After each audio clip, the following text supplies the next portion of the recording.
Nakadalo kayong lahat. Any seasons of life, congratulate ko kayo na mga nakadalo. You indeed love the Lord kasi umulan, umaraw, mainit ang panahon, naririto kayo. Wala akong sirkumstansya para hadlangan ang pagsamba natin sa Diyos. Kasi yan ang highest priority, sabi nga ng inyong asawa na Elder Rose. Our highest priority, Elder Amado. Yan. Ang kanyang asawa, sabi sa ating online, he is our priority. Salamat po. At yung awit nyo po ay, kumari po sana, ay lagay nyo mamaya sa computer. Ito pong awit natin yan. At re-request kong gawin yung awit din yan sa buong buwan na June. Kasi yan ang aking topic sa June. Binigay nyo na sa akin yung magandang introduction dyan. Kaya practicein niyo po sa praise and worship yung awit na yan. At yan ang magiging tugon natin for the whole month of June. I love that song. Ganda po ang mapakinggan po ulit. Panginoon, gabayan niyo po kami. Salamat po dahil umuulan. Bitak-bitak na po ang mga lupa sa iba't ibang panig ng aming bansa. Talagang may wildfire na dahil sa naganap na El Nino, dahil sa tindingan ng init na ito, ang Benguet, ang Palawan, ang gawing Bisaya ay talagang kahit dito sa gawing Bacoor, Muntinlupa ay grabe ang mga sunog namin because of this El Nino. Salamat po sa ulan na makikita na namin ang mga green na mga damo at paglago ng mga halaman. At higit sa lahat, masusustain ang pangailangan ng tubig sa Metro Manila na halos wala namang pinagkukunan kundi itong hanggang dam lamang. Kaya nawa Panginoon, ang aming gobyerno talaga ay maisip nila yung paano saluhin ang mga ulan na ito. Maging proyekto ng aming gobyerno ito sa susunod na mga sino mang mamumuno. Paano saluhin ang napakaraming tubig na pinagkakaroon mo sa aming bansa. It's a matter of decision making. It's a matter of yung talagang willpower. Kaya prayer namin para hindi laging nagkakaproblema sa inumin, tubig, ay magkaroon na ng isip itong aming gobyerno na ipunin ang mga tubig. Ito'y matagal na naming dream, Panginoon, na hindi laging namumroblema ang aming gobyerno sa iinumin, na uubos ang tubig. Napakadami pong tubig nakapaligid sa amin. Ngunit kulang lang po sa matalinong pagpapasya ang aming gobyerno bakang dito. We are praying for this sa susunod na generations namin na hindi na sila mamumroblema sa mga ganitong mga panahon. Kaya maraming salamat po na umulan na. Praise your name, Father. At nawa, umulan din sa aming mga puso ng inyong pagpapala. Samahan mo kami, Panginoon, sa umagang ito. Ang Santong Espiritu ang siyang magturo sa amin bilang dakilang guro at wala na iba. In Jesus' name we pray. Salamat po ng marami, Christian. Salamat, may ilaw na. Medyo na-neutralize yung mata ko. Hindi ako masyadong natitingin na ganyan. Malaking bagay. Ang ating paksa ay patungkol pa rin sa panalangin, pero nagtataka siguro kayo dahil ang ating teksto ay patungkol sa pag-aalala. At yun ay binasa sa ating kapatid na si Candice sa ano po, yan. Tingnan natin ang ating bulat po.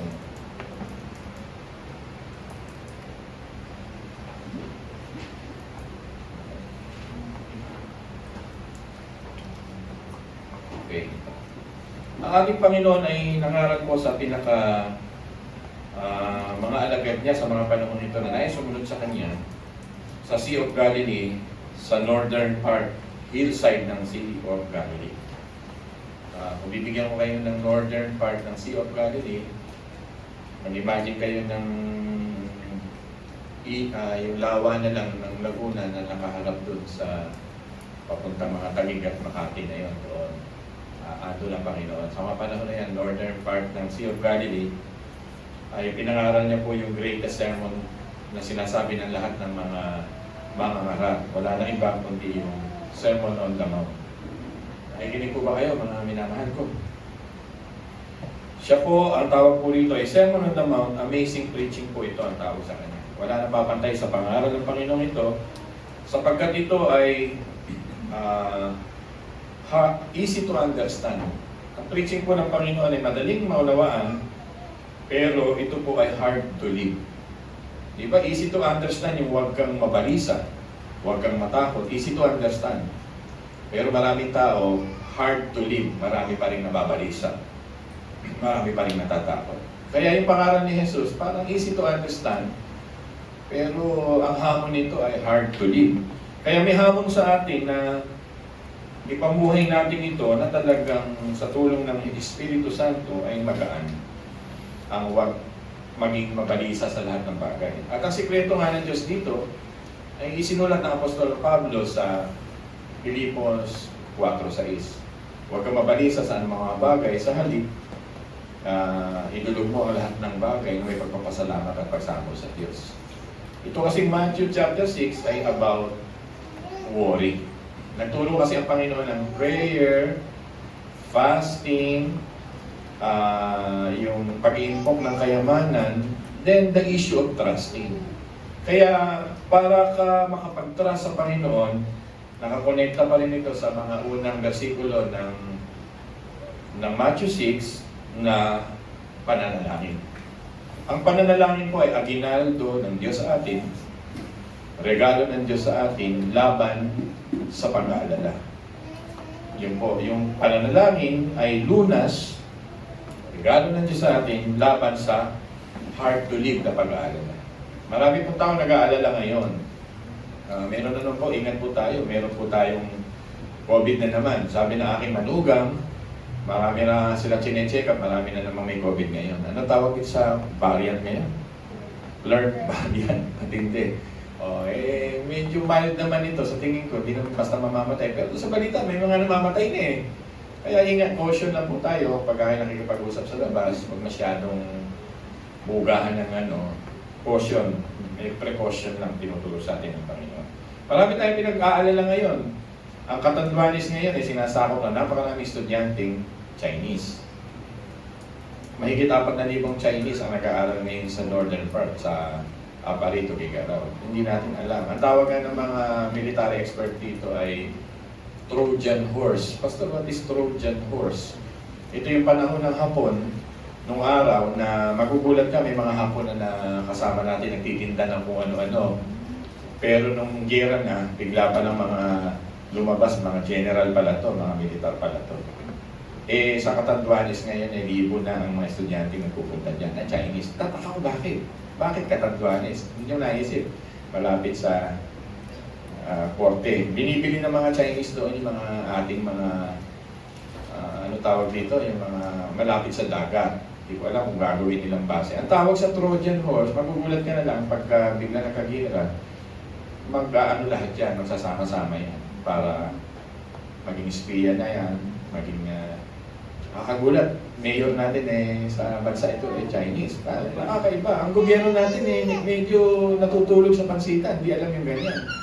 Some other countries ay may precautions sila na makapasok ang espiya. Yung talagang maingat na maingat sila. Ang Amerika ngayon, napapasok ka, di ba? Yung 911. Ang dami natin ipag-aalala. Diba, dami natin ikakatakot. Pero salamat sa Diyos, may mensahe ng Panginoon, hindi lamang El Niño, hindi lamang ulan, dapat naman takot. Salamat sa Diyos, may regalo ang Diyos, yung panalangin, huwag tayong mababalisa. Huwag natin dugtungan ang buhay natin ng pagkabalisa. At yun yung Sermon on the Mount. Dito po, ang gusto ng Panginoon sa atin, makinig po kayo mabuti, what it means to be a disciple. What it means to be a disciple, kailangan i-value natin yung katuruan ni Kristo, yung sermon ni Kristo, na pahalagahan yung pananalangin sa buhay o trusting issue. Kasi marami pong tao sa oras na ng kaguluhan, sa oras ng kapighatian, sa oras ng problema, they really distrust God. May mga doubt ang tao. Diba? Seasons of life lang ang binibigay sa Diyos pag maginhawa. Pero pagka ang seasons ng buhay ay madilim ang buhay, makikita mo kung saan sila gawa. Yun ang ibig ko sabihin. Kaya dito, what it means to be a disciple of God, tinuturo sa atin ito, yung trusting issue, pananalangin, at pag-regard ng mataas sa pagiging disipulo ni Kristo. Yan. Kaya ginamit nga rito yung mga clothing, yung mga titirahan, yung kakainin, susutin, yan. Yung mga material things na kinakatakot ng mga tao. Maraming tatakot yan kasi bahayin yung bahay nila, butas yung bubong nila, bahayin yung lugar nila sa lowland area. Gusto ko lang sabihin sa inyo, dalawang parte yan. Ang pagano, matatakot. Ang pagano, magdadoubt. Ang mga pagano, mag-aalala. Pero pagka ikaw, disciple ni Kristo, tinuturo sa atin ito, na magkaroon tayo ng particular attitude sa mga panahon ng pangailangan. At ang particular attitude na ito, may prayer ka na gagamitin sa gitna ng mga pag-aalala sa buhay. Amen po ba doon? Nag-aalala kasi tayo sigurado naman ako di ba? Sa anak mo, sa paglaki, sa future niyo, kung makakapasa ka sa exam, hindi pa nangyayari. Abalang, takot na mga tao. Pero nalulunasan pagka, Pastor, pag-pray nyo naman po. Pastor, panalangin po na. Elder, pag-pray nyo naman po. Di ba nakakaramdam kayo ng kaaliwan? Na talagang pinag-pray pala kayo ng ibang tao ay meron ng kaaliwan. Kaya nga yung prayer ministry nilagay natin sa church.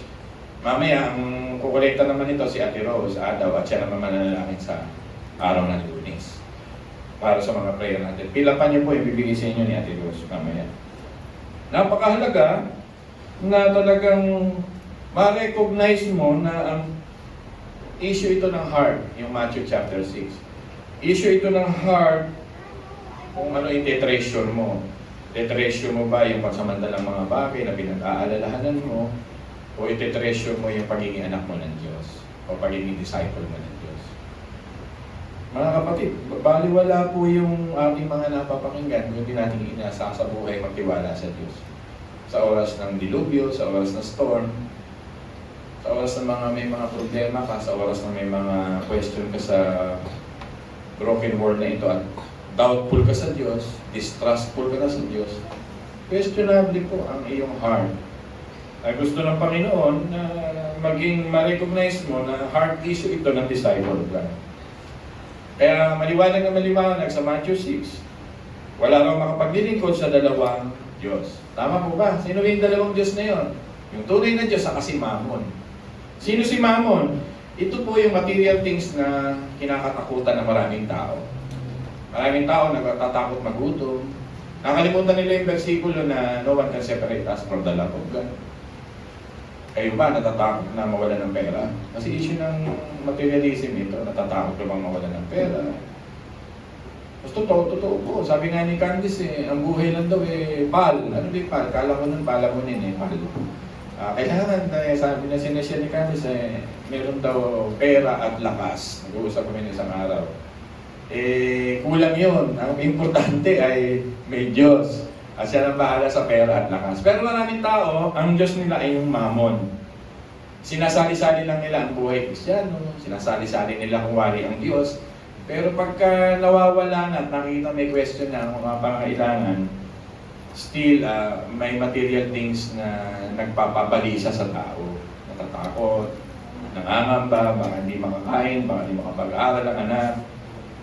Sabihin ko nga sa inyo, ang katapatan ng Diyos ay laging sariwa sa bawat umaga. Hindi ka naman pababayaan ng Panginoon. Amen po ba daw? Basta, nandali niyo po sabihin yan, pero wala ko kaming isasahin. Namatay ka na ba dahil wala kang isasahin? Tanging kaalala na ngayon. Yung generation natin ngayon, they are a worried generation. Maraming generation natin ngayon, takot na mawalan. Laging secure ang lahat. Alam nyo, number one, gustong palaguin ni Kristo sa ating puso ay yung treasure mo in heaven, treasure mo kay Kristo. Necessary, kailangan natin ng damit, pagkain, bahay, pero gustong palaguin ng Diyos sa iyo dito, ang point niya, ay magkaroon ka ng more attention sa buhay spiritual. Spending more time kaysa mag-weary ka, mag-seek ka. Rather than worrying, it is better in seeking. Kaya nga sa Matthew 6:33, seek ye first. Pakilakas nga po, seek ye first Yun po yun. Pastor, alam na namin ang mensahe niyan. Alam mo, it is easy to understand, but hard to live. Lagi ka nag-aalala, ano kakainin namin? Ito na naman si Pastor. Ano na kung wala tayong pera? Paano na kung wala tayong future? Yan po yun. Ako po ay merong kaibigan, dalawa na namatay, di ba? Si Pastor Jake at isang pastor kong kaklasmate namatay din. Anak siya ng isang presidente sa San Miguel Company, hatchery department. Mayaman sila, lumaki silang may pera. Pero alam ng kapastoran kong ito, ang buhay ay maiksi lang. Kaya in-enjoy niya yung buhay niya. Nakita ko how he preached nung araw ng mga estudyante pa kami. Hindi ko na mapagitin na pangalan, pero kalilibing lang niya last week. Nakita ko yung buhay niya parang nung mga classmate pa kami, how important spiritual life. Prepared yung naging missionary ng Batangas at ng Cavite. At at the age of 51, magpipipito sana siya sa November, ginawa na siya ng Panginoon. Pero binigay na niya sa Diyos ang buhay niya. Mga anak niya ay nasa Panginoon. Talagang dito sa lupa, hindi mo mahahawakan ng pag-aalala o para magtutong ng buhay mo. Hindi natin alam ang bukas, mga minamahal. Sabi nga dito, walang nakapagpapahaba ng buhay sa isang pag-aalala. Maraming tao nagpapahaba ng buhay sa pag-aalala. Sinasabi dito, pointless, walang mararating, useless, hindi mo magagamit. Even an inch, even a ruler of measurement. Kailangan talaga, dito pa lang sa lupa, hindi ka na nag-i-invest sa ganon. Yung tipong doubtful ka, kinakabahan ka, ano bang kakainin namin, ano ba susuotin namin. Kasi sinasabi ng Panginoon, ito ang kinahuhumalingan ng mga pagano. Ito yung dinodominate, binasa ni Candy sa kanyang translation ng mga taong unbelievers. Pero believer ka, magtiwala ka sa Diyos who created heaven and earth. Magtiwala ka sa Diyos na nagpapakain ng mga ibon. Tumingala ka. Kaya magagamot ang iyong pag-aalala at sa pag-aalala mo, gamitin mo ang iyong pananalangin. Amen po ba doon? Imagine mo, nagbigay Diyos sa atin ng regalo, pananalangin. Kinakabahan ka, mag-i-exam ka, kinakabahan ka, hindi manalangin ka. Walang magagawa yung pag-aalala. Kinakabahan ka, wala kang trabaho. Hindi manalangin ka. Why worry if you can pray? Diba? Rather than spending time worrying. Marami pa taong ganyan. Ang tagal-tagal na sa simbahan, pero laging nag-aalala. Alam mo, dalawa yung delikado rito, richness and pagiging poor. Pag sobra kang rich, titiwala ka na lang sa kayamanan mo, wala ka nang tiwala doon sa Diyos. Pag sobra ka na ng poor, magtitiwala ka rin sa circumstansya, kakabahan ka, ninervyusin ka. Pareho lang sila may problema. Kaya dito, hindi ina-address dito yung may pera at walang pera. Lahat ng tao ina-address dito. May pera dito, iniipon naman nila eh. Doon sila sumasandal sa mga bagay na ganun. Sinasabi ng Panginoon, hindi yun makakatulong. Dalawa po ina-address dito, yung meron, pero yung meron, hindi na nagtitiwala sa Diyos, at yung wala, na nininirto sa buhay, natatakot. Diba? Nakakatakot pareho yun. Sinasabi ng Diyos dito, maliwanag, why worry? If you can pray, do not worry about your life. Sabihin mo nga sa iyong katabi, do not worry about your life. Do not worry about your life. Dahil nag-aalala po eh. Kailangan ko bumalik sa sermong ito. Ayoko naman theology na kaya, kalalalim na ano, pero yung simpleng worry lang nag-aalala. Eh, ulan na lang nito, marami na nag-aalala ng tao. Alam niyo po ba sa ibang bansa, hindi naman dapat katakutan yung mga konti nating mga nararamdaman sa katawan. Tayo lang mga Pilipino, masyado tayo nag-highlight noon. Ewan ko ba? We worry a lot. Ayaw natin pagtiwala sa Diyos ang mga bagay-bagay sa buhay natin. Sa sakit, di ba? Sa karamdaman, sa kakainin, sa bukas. Di ba? Sabi ng Panginoon, life is more than that. Sabi ni Jesus. Kahit pa yung food mo ay napakasarap at napakamahal, kahit organic pa yan, kahit best food in the world pa yan, sabi ni Jesus, life is more than that. Diba, kahit masasarap ang kinakain natin pag may pera tayo, masarap yung niluluto natin pag may pera tayo. Masasarap na restaurant na pinupuntahan pag may pera tayo. Sinasabi ng Diyos, life is more than that. Mga kababaihan ngayon, mga passion ngayon, sa passion word, si worship at si heart. Eh, sabi ko, mga taong ito ay may mga issue sa mga susuot ng mga passion of the world. Life is more than clothing. Di ba? Lagi na lang tinitingnan, life is more than clothing. Ako, maisipan lang yung bilhin ni Candice ng damit, okay na sa akin yun. Pero hindi ako yung nag-i-schedule, kailangan may mga damit akong ganito. Kung ano lang masuot at maganda naman at presentable. Life is more than clothing. Alam niyo po, minsan mas matagal pa yung paghahanap ng damit sa estante kaysa sa pagdalo sa church. Eh. Mas na nauubos yung oras mo doon, may mga taong ganyan. Ano bang bag, ano bang damit. You can spend time with that rather than yung prayer na 5 minuto ay hindi mo magawa. May mga taong ganun, babae at lalaki. Kaya ako sinabi ni lalaki kasi pag pupunta ka ng Japan at Korea, mas passionista yung mga, lalo na sa Korea, ang lalaki. Mas magastos yung suot nila. Buti na lang dito sa Pilipinas, medyo mataas na yun sa babae. Life is more than that. Napaka-gaan ang issue ng Panginoon. May mga tao, hindi na ako natin kasi lukot yung suot ko. Dapat planchado lagi. Hindi ako makahiga sa higaan, hindi planchado yung aking mga punda. Mga ganyang tao. Eh, hindi ko mabango naman, naarawan. Life is more than that. Yung sinasabi ni Kristo. May mga taong masyadong partikular sa mga lahat-lahat na lang dito sa lupa. Na masusunog rin naman, mauubos din naman, maluluma rin naman, ma-out of model din naman. At iiwanan mo rin naman. Pero umuubos ng oras ng sarili at ng kapwa. Life is more than that, sinasabi ni Jesus. Amen po ba doon? Kahit ang mga bubong ng bahay natin, lalakas na naman ang ulan ngayon. Life is more than that. Huwag kayong mag-alala. Ma-cure-curean lahat niyan. Maayos ang lahat ng yan. Because life is more than that. Yung pagbubulay-bulay na gano'n, daanin mo sa prayer, yung sinasabi ng Panginoon. Kaalala ka ba sa sakit ng anak mo? Ito lang na si Pastor. Simple lang yung message niya yun eh. Pinaka-basic sa isang linggong dumaan eh.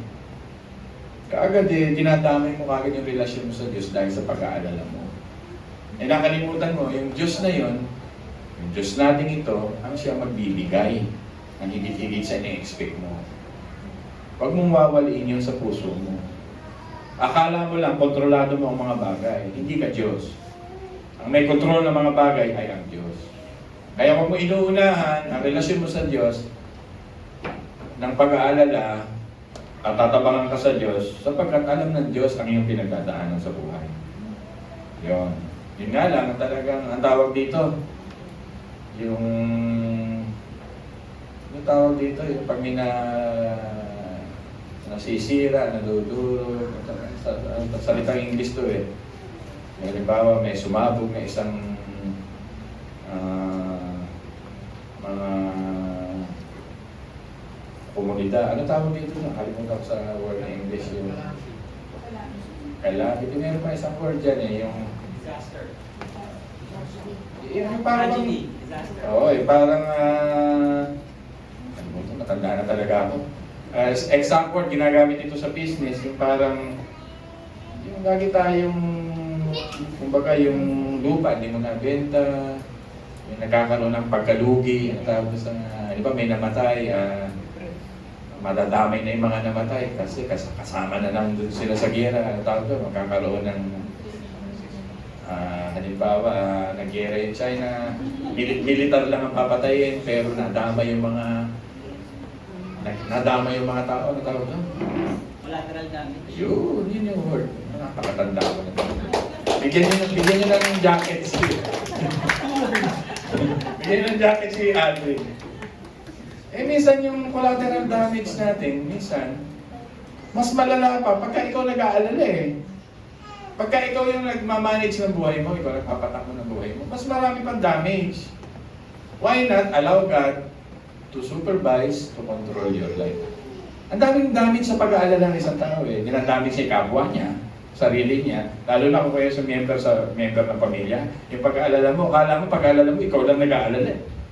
Pero dinadamay mo yung kasambahay mo, mga kasama mo sa bahay, dahil alala ka. Because of clothing, because of the food, because of the shelter. Tingnan nyo, yun lang naman ang kinakakabaksakan ng pag-aalala ng tao. Why not? Huminga ka ng malalim, ipanalangin mo yung mga bagay na hindi makokontrol. At kung makokontrol naman, praise God, tumawag ka para maayos yung makokontrol. Simple lang yung message pero nabibiktima po ba tayo ng ganito? Tama po ba? Ulitin ko na naman, life is more than that. Si Jesus nagsabi nun, di ako. Ang ating Panginoon nagsabi, anak, life is more than food. Anak, life is more than clothing. Life is more than shelter. Mga pagano lang ang nag-aalala sa mga ganitong bagay. Gusto ng Panginoon, anakan niya, make some aptitude bilang mga disciple ni Kristo. Tumatanda na tayo, pero maraming ganito. Kaya masarap mamuhay ng simple. Gusto ko sabihin sa inyo, simple life is more beautiful. Sabi nga ni Solomon, habang marami kang iniintindi, lalo kang hindi makakatulog.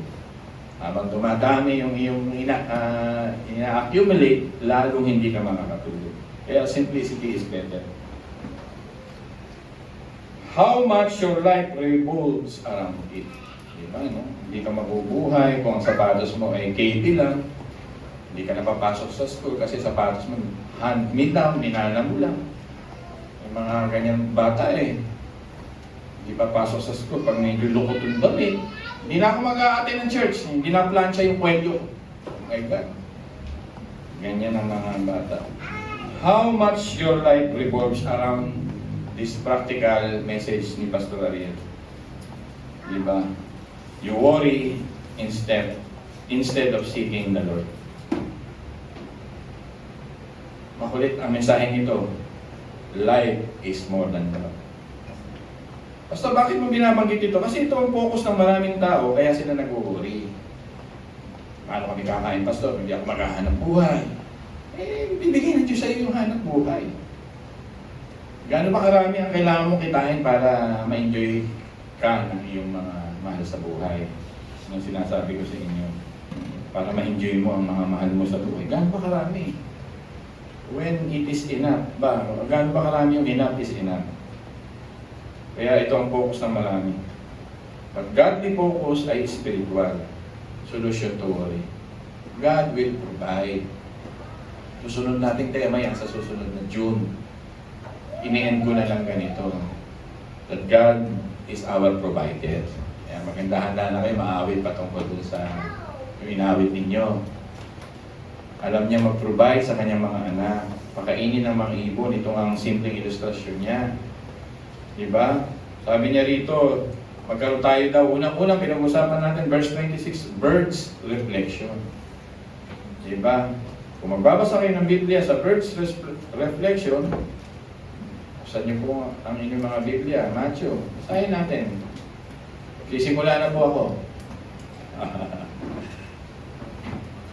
Masdan ninyo ang mga ibon. Hindi sila nagtatanim ni umaaniman o kaya nagtitipon sa kamali. Ngunit pinapakain sila ng inyong amang nasa langit. Hindi ba't higit kayong mahalaga kaysa sa mga ibon? Ayun lang yun. Tinuturo sa atin ng Diyos ang prayer so that we can approach the Father. That our Father is someone who cares. That our Father is someone who loves. That our Father is someone who sits in His throne with power. Kinahuhumalingan niya ng mga taong duwag, mga takot, magutom ang generation ngayon.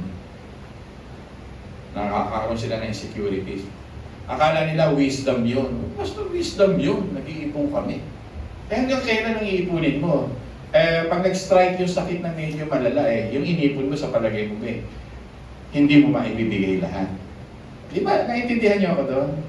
Halimbawa may nangailangan sa pamilya mo, halimbawa ipon mo 2 milyon. Yung operasyon pala ng puso ay 1.8, 2 milyon ang halaga. Hindi kaagad wala na yon.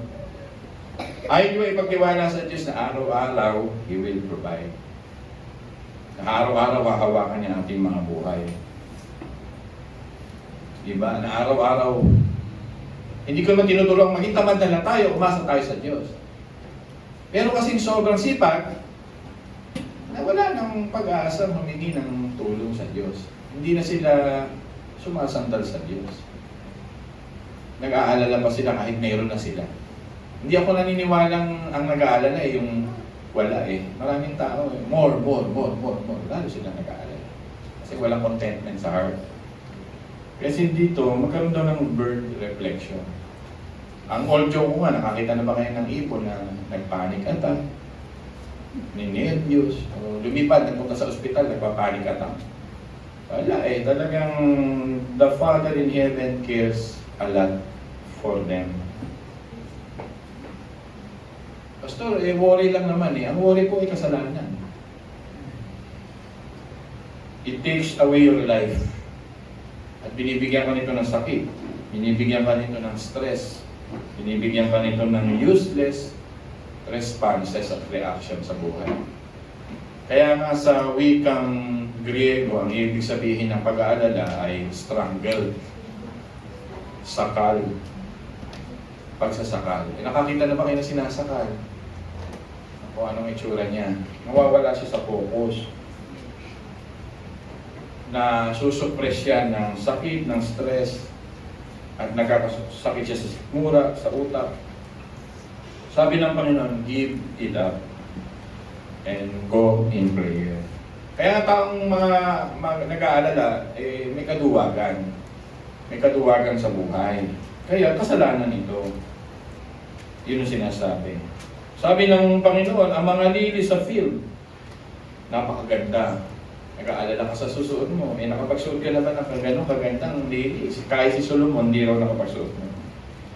Ibig sabihin, the point, God will take care of us talaga. Kasi kung Father mo siya, Father, our Father who art in heaven, hallowed be thy name, your kingdom come, your will be done. Diba? Give us this bread, our daily bread. Give us this day, our daily bread. Kaya connected, give us this day our daily bread. Kasi meron kang Father in heaven. Father in authority. Ano nga puwang ng pag-aalala mo sa iyong buhay? Daming nag-aalalang mga Kristiyano, sayang po ang buhay. Pag-uubusin yun dito. Tama ba ba? People listen, kung ang buhay mo ganito na lang araw-araw, nag-aalala ka sa simpleng bagay, pag-iising ko lang, nagbubunga ka na sa bahay, nag-aalala ka, hindi magandang reflection at testimony. Ang maganda talaga ay we pray a lot. We become people of trusting. We trust God. People of trust. Yan ang point niya. Yan ang sermon ni Kristo. Kaya nga sabi niya rito, you of little faith. Yung mga tao raw ganito, nag-aalala lagi, you of little faith. Nasa Matthew 6 lahat yan. Hindi yun not little fault, sabi ni Spurgeon. Ang little faith, ang meaning nito, sabi ni Spurgeon, na ako binabasa, is the denial of the goodness of God. Kaya kung nag-worry ka lagi, you deny God is good. Huwag mo nang kantahin yung God is good all the time. Kasi yung deny naman sa buhay mo, lagi ka nag-aalala. Susuot mo, kakainin mo, titirhan mo. Damit mo. Di ako mag-chat-chat, dumi ng damit ko, di na-plan. Ayan na naman si Pastor Tuloy. Ganyan ka, paulit-ulit nga kasi tao. Diba? Ganyan ang tao. Father in heaven. Amen ba doon? Ikaw ba, Chay, nag-alala kahit kailan? Papa, kamusta na kayo electric bill natin? Nag-alala ka ba ng electric bill? 20 years old ka, nag-alala ka ng electric bill? Chay, meron pa kayong anak na nag-aalala sa electric bill niyo? O nakatira sa inyong mga anak? Sino nag-aalala ng electric bill? Sino? Nanay, wala ka ng 6 po yan. Si Carly ba nag-aalala ng electric bill ni Anaw Wally? Ikaw ba, Tangta, nag-aalala ka ng electric bill o tuition fee bill mo dahil sino ba nagbabayad nun? O parents, Ay, nakakita na ba kayo ng anak na, Tay, wala na tayong pambayad sa kuryente. Walang ganun eh. Sino nag-aalala nun? Makinig kayo, sino nag-aalala nun? Tay, yung sinasabi dito, you have little faith. Isipin mo, yung worry mo, Diyos na in charge sa lahat ng bagay sa mundong ito. Diyos na may hawak ng bagay-bagay para magbigay siya ng provision. Kinokontrol mo pa, nag-aalala. Eh, ba't tinatawag mo pa ang Diyos na tatay? Ayun ang point, di ba? Kung nag-aalala ka sa electric bill, kung parang anak ka lang, yan ay ilustrasyon. Ito ba si Amara eh, sinabihan ka ba, nag-aalala ako sa bahay ng tubig dati. Sabi ni Amara, nag-aalala ka na ba sa bahay ng tubig sa bahay?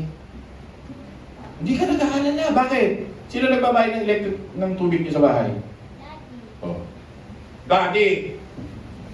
Tapos sasabihin niyo, anak kayo ng Diyos, pero ang buhay niyo lagi nag-aalala. That's the point of Jesus Christ. Kayo na kailiit ng inyong pananalig. Tagal-tagal mo ng mananampalataya, magpo-14 years na tayo. Simpleng bagay, nag-aalala tayo. Huwag po. Your worry is not yours, yung sinasabi ng Ama. It belongs to me, akong bahala niya. Ang mga imo pinapakain, ikaw pa kaya na anak ko. Kaya, why worry if you can pray? Doon ka sa isang sulok ng kwarto, humingi ka sa Diyos ng mga hinihingi mo. Hindi yung ikaw ang nagmamanage ng buhay mo. Hindi mo kontrolado yun. Kailangan ganito kami para ma-reach ko yung goal mo. Hindi mo hawak ang bukas. Yung kala mo lang na hawak mo yung pera, ilalaan mo sa iba yan pag may pinaglaanan yan. Kaya enjoy the moment every time. Habang mai-enjoy mo, enjoyin mo na. Hindi katulad nung, mahirap din pag di mo in-enjoy. Hindi mo hawak nga ang bukas. Aalala ka, ipon ka ng ipon, yung pala mapupunta lang sa ibang tao yun. Sabi ni Solomon. Diba?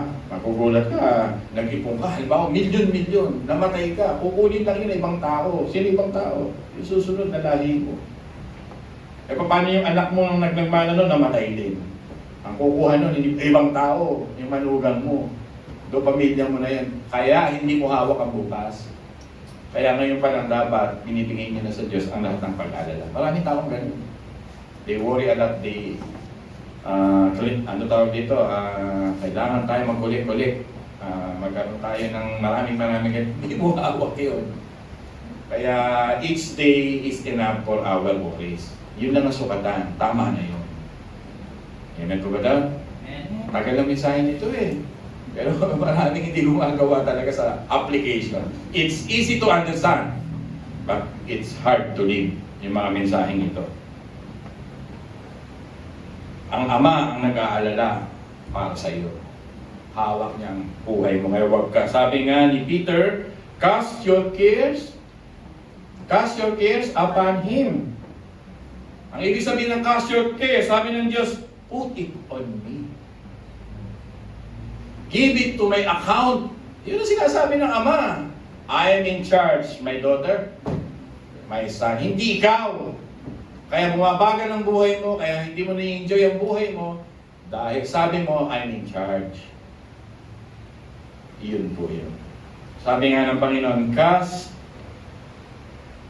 all your cares upon Him. Yun po yun.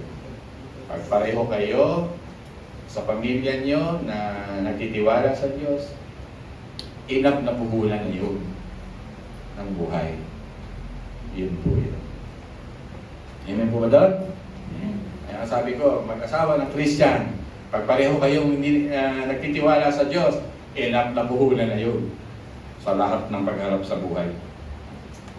Put it on me. My shoulder is bigger than yours, sabi ng Diyos. Philippians 4:6, nothing. Sabi nga. Do not be anxious about anything. Diba? What to do? Pray. Diba? Medyo masakit na salita. Hindi naman ang pananampalataya. Lagi kang nag-aalala. Another meaning ng you have little faith, learn better manners. Yun po yung pangalawang meaning. Learn better manners. Yun. Ano yung manners na yun? You are a disciple of Christ. Anak ka ng Diyos. Ang identity mo ay iba sa mga pagano. Pagano lang ang mga ganon. Ang natatakot, ninenervyos, nag-aalala, laging ang buhay ay kulang na lang they shout at life dahil disappoint sila sa buhay. Pagano lang ang ganon. Learn better manners as a disciple of Christ. Kaya dapat magkaroon tayo ng malaking pananampalataya sa Diyos. Diba, lagi tayo nag-aalala. Defining who we are, pray. Ang mga pagano, they worry a lot. How to eat, how to live, how to drive. Lahat na natin yan.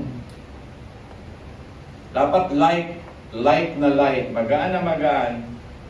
Ang sinasabi ng Diyos ng meaning na yung buhay ng Matthew 6, light ang touch natin sa mga bagay na temporaryo. Kasi iyan ay makakawala sa buhay mo.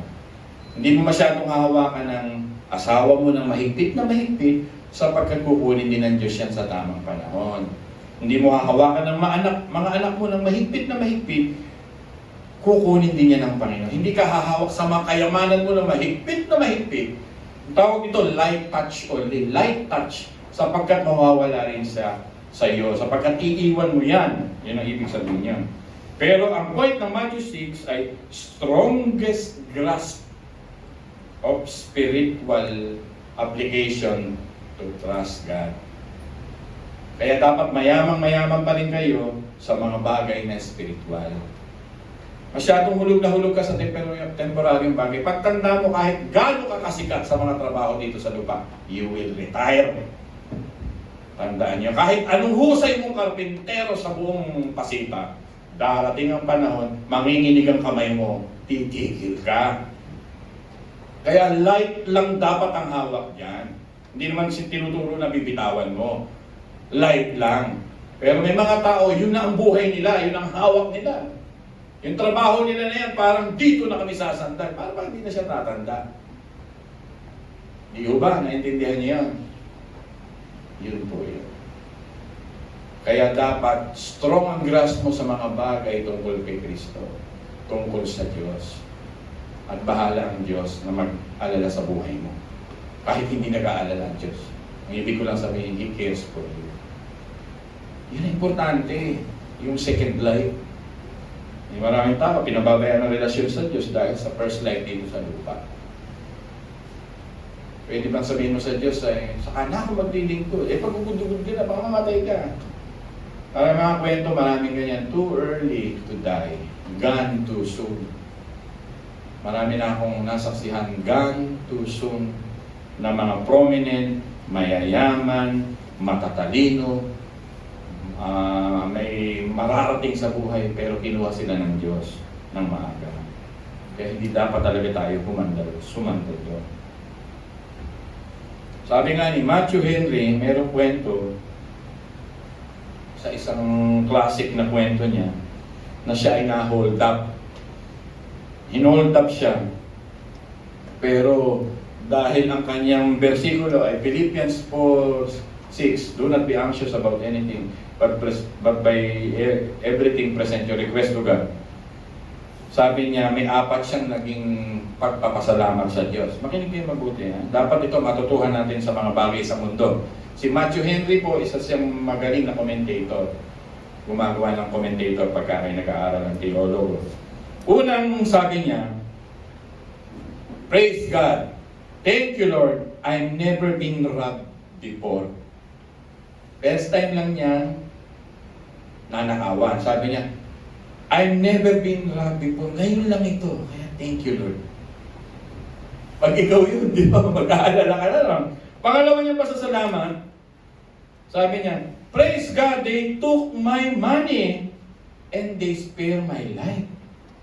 Pangalawa niya sinabi, salamat sa Diyos, pera lang kinuha sa akin at hindi ang buhay ko.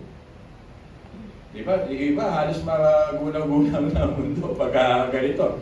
Pangatlo niya pasasalamat, praise God, yung nanakaw sa akin ng mga hold-upper na ito ay hindi masyadong malaki. Yung dala niya sa wallet. Praise God, I have not much. Praise God. Hindi niya dala yung sa wallet niya ang buong kabuhayan niya. Amen po ba doon? Pang-apat niyang pasasalamat ni Matthew Henry. Praise God, ako ang nanakawan. At hindi ako yung magnanakaw. Kita niyo. Dapat positibo lang pala tayo sa ating mga buhay. Katulad ng kwento ko sa inyo nakakatawa na merong nabangga na isang mabilis na sasakyan at naputol ang kanyang kanang paa. Dahil siya born again at nagmamahal sa Diyos, disipulo ni Kristo, ito kwento, naputol yung paa niya, yung kanan. At nasaksihan niya, narinig siya ng mga tao, sabi niya, Praise the Lord! Thank you Lord, naputol ang paa ko. Sabi ng mga tao, sira ulo to. Diba, sira ulo, yung magagana, naputol ang paa mo. Yung pala, yung paa niya na yun, simula bata siya hanggang sa pagtanda niya, ay may gout na napakasakit.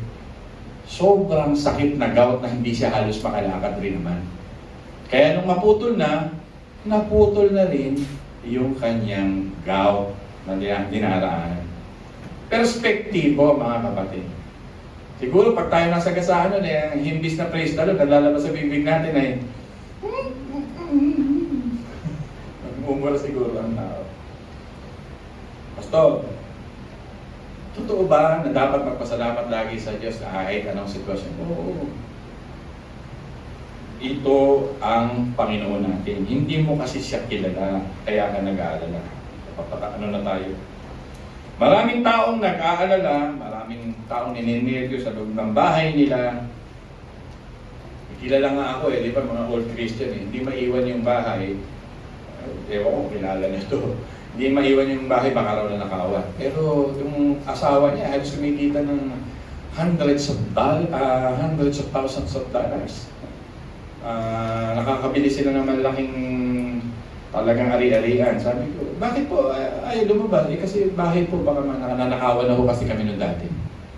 Gusto pumunta ng asawa sa Palawan, sa Hong Kong, sa Taiwan. Hindi siya sumasama kasi baka manakawan daw yung bahay. Pero nasa kanila na lahat yung pera. Hindi ko na lang ma-mention. Ewan ko, kilala nila Kuya Mato yun. Sa kabilang church yun.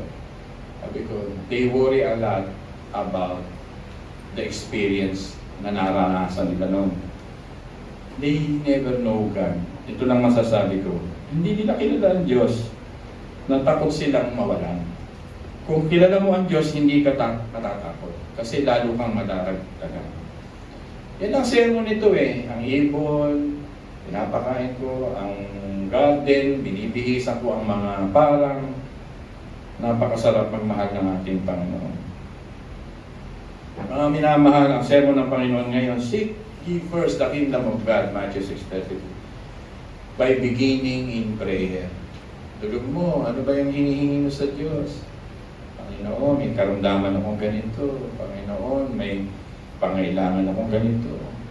Panginoon, may future po akong ini-expect na ganito. Panginoon, ako po ay nananatiling ganito. Ano po ba ang plano niyo sa buhay ko? Panginoon, ang mga anak ko. Panginoon, ang mga apo ko. Ibigay natin sa Panginoon. Be grateful, ito ang mensahe ng Panginoon sa ating buhay with our God. He is a loving God. He is a powerful God. He is a caring God. Amen po ba doon? Inulit ko na naman, binanggit ko kanina yan. Ito na yung mga last messages o statement ko lang gusto sabihin sa inyo. Evaluate our attitudes. Ano ba yung essential, what really matters in life? Bahay, pagkain ba, bisusog ba? Ano ba what really matters in life? O buhay, pagtitiwala sa Diyos.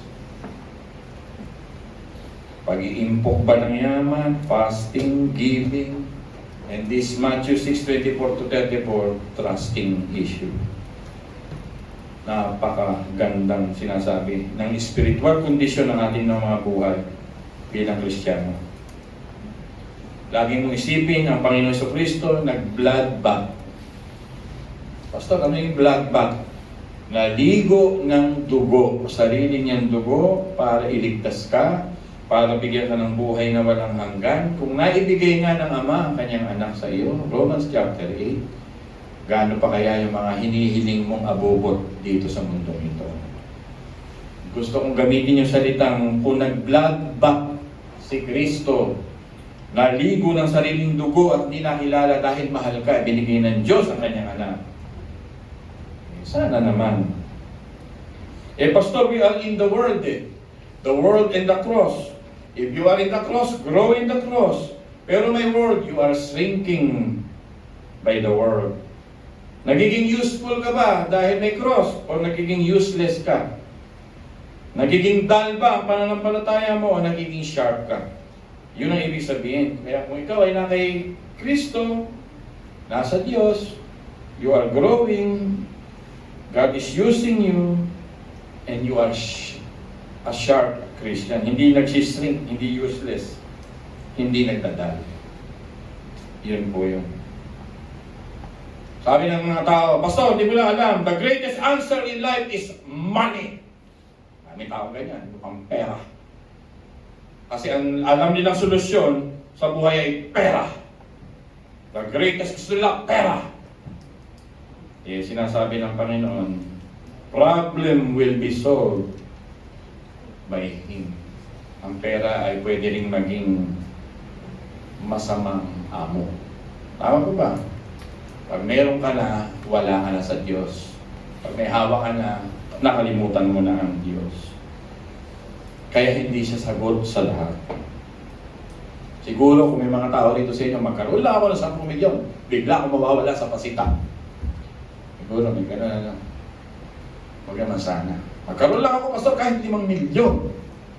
Sigurado, ito nang gagawin ko. Hindi ko answer lahat ng pera. Marami kong na-disgrasya dyan. Though necessary yan, kailangan natin. Pero ang tinuturo sa atin ng Diyos ay to be a disciple of God. Basta pera ang solusyon sa lahat ng bagay. Sabi ng warning ni Jesus Christ, that is a false security. False security yan, anak.